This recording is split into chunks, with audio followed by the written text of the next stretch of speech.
আমরা অনেকে জানি যে বৈদ্যুতিক বাতির আবিষ্কারক থমাস এডিসন, কিন্তু তার আগে বৈদ্যুতিক বাতির আবিষ্কার করেন আরও দুইজন ব্যক্তি।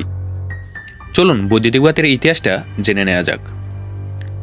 প্রথমত 1800 সালের দিকে আলেসান্দ্রো ভোল্টা বৈদ্যুতিক বাতির আবিষ্কার করেন, যা বৈদ্যুতিক প্রবাহ তৈরি করতে সক্ষম হয়। এরপর 1809 সালে হামফ্রি ডেভি তার ব্যাটারির মাধ্যমে প্রথম বৈদ্যুতিক অর্কে লাইট তৈরি করেন। তবে এ বাতি ব্যবহারিক নয় এবং দীর্ঘ সময় ধরে চলতে পারত না। শেষমেশ 1879 সালের দিকে থমাস এডিসন একটি কার্যকরী এবং দীর্ঘস্থায়ী বৈদ্যুতিক বাতির আবিষ্কার করেন। তবে এ বাতি আবিষ্কার করতে গিয়ে তিনি 999 বার ব্যর্থ হয়েছিলেন। এরপর 1000 বার চেষ্টা করার পর এমন কিছু আবিষ্কার করেছিলেন যেটার জন্য বর্তমান প্রজন্ম তার কাছে চিরকৃতজ্ঞ থাকবে।